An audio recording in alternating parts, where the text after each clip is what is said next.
Liebe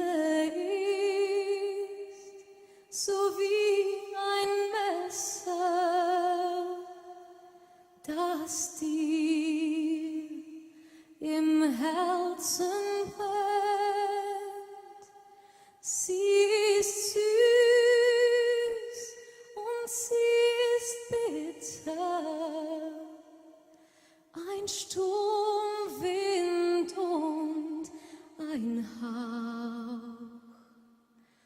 Für mich ist sie eine Rose, für dich ein Dornenstrauch. Wer nie weint und niemals trauert, der weiß auch nichts vom Glück. Wer nur sucht, was ewig dauert, versäumt den Augenblick.